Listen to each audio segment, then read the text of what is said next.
It's 2 a.m. in the heart of Tokyo. The city is alive with neon lights that cast a vibrant glow on the bustling streets below. Shibuya's famous scramble crossing is a sea of people, moving in every direction like a choreographed dance. Street vendors sell sizzling takoyaki and ramen, filling the air with mouth-watering aromas. Karaoke bars and nightclubs pulse with music, their doors opening to reveal glimpses of revelers lost in the euphoria of the night. Salarymen and women, still in their work attire, sip highballs and laugh loudly in tiny, packed izakayas. Yet, beneath this dazzling facade lies a shadowy undercurrent.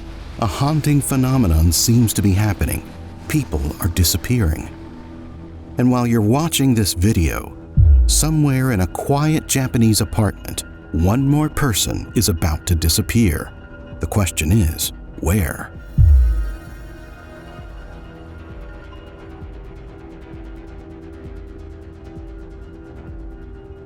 A couple of months ago, I came across this article estimating that up to 100,000 people go missing every single year in Japan alone.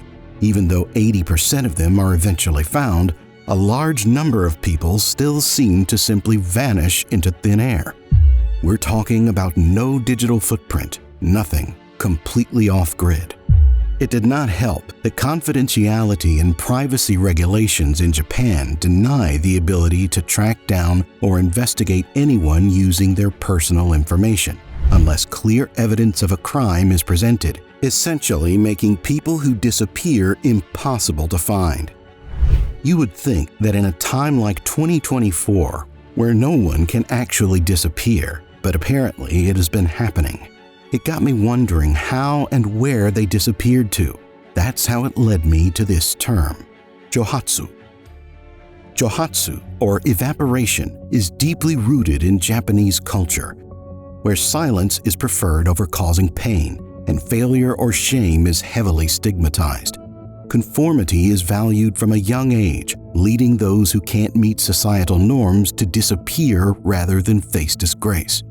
This can happen due to failing exams, job loss, debt, or even seeking a divorce from an abusive spouse. In such situations, many choose to vanish and start anew rather than endure the associated shame. The pressure of life in a bustling city, where every misstep can feel magnified and inescapable, for some, the weight of debt, societal shame, or personal failure becomes unbearable. The radical choice to disappear seems like an easier way. Like mist dissolving with the dawn, they leave behind their families, jobs, and entire identities to start afresh in the shadows. But how did they do that? Of course, anyone can just evaporate. Take a train in the early hours of the morning and never looking back is one way. Unfortunately, staying evaporated, that's the difficult part. The Japanese word related to this phenomenon is yonage, literally to disappear into the night. And in the 1970s, that is exactly what this man did. Kuno Kozifumi, the man in question, after losing 400 million yen in a bad investment, evaporated and began wandering around aimlessly, working odd jobs and turning into a drifter. However, after a few years of doing this, he managed to live under the radar using a different name, figuring the ins and outs of living undetected. Well, you see, that was the key thing, because while operating a removal company as a means of living, clearing houses, he slowly found out that even though the removal service was good, he was able to use his evaporation experience to make more money, evaporating people, going from the evaporated to the evaporator.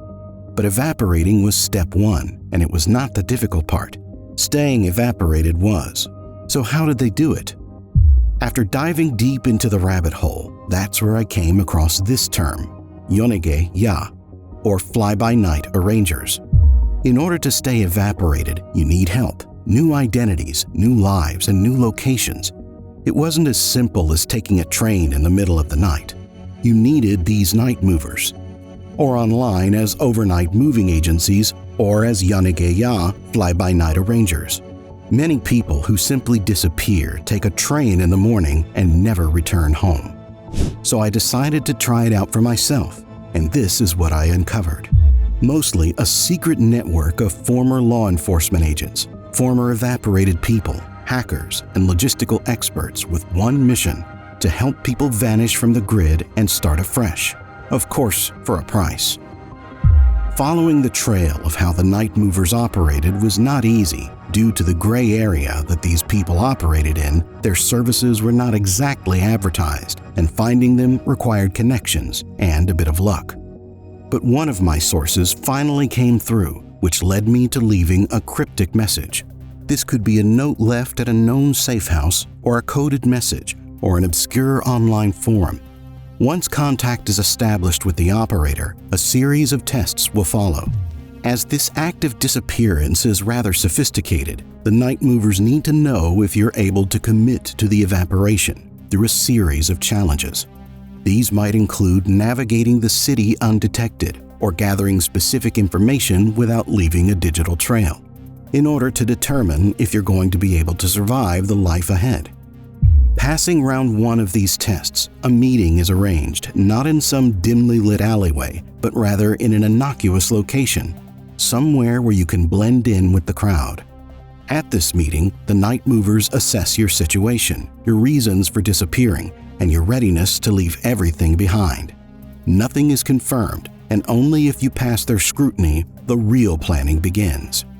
This is where operators utilize their extensive underground network to create a new identity, secure safe houses, and arrange transportation, with most even equipping the client with survival skills to live off the grid. But the question still remains, after all this, where do the people go?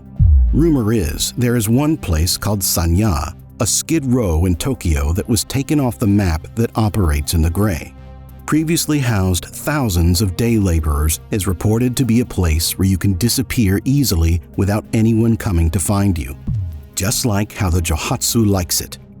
However, investigating further, the strange thing is that it seems that the majority of the evaporated actually end up hiding in their own towns, often near their loved ones but out of sight. The messed up part is that most of the time the families of these loved ones spend a lot of time and resources looking for their evaporated ones, missing them daily. But privacy regulations in Japan make it illegal to track individuals through personal information like ID cards or social security numbers or financial transactions, using credit cards or ATMs as they move around the country. Furthermore, local administrations are not interconnected.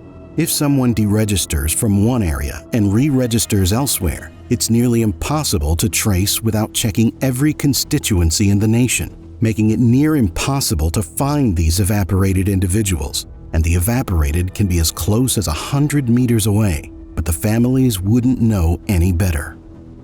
You know, I think at some stage in life, we all dream of being able to disappear into a hidden world. Maybe the idea arises from pop culture, or even the very stress of our human nature that turns us towards escapism. Going through the research for this video, a new name, new papers, and new skills, a new life could await me at the press of a button. A life truly free sounded very enticing. But if we are feeling this way, maybe the question we should be asking ourselves is, why is it that we all feel so trapped in this world, in our own world?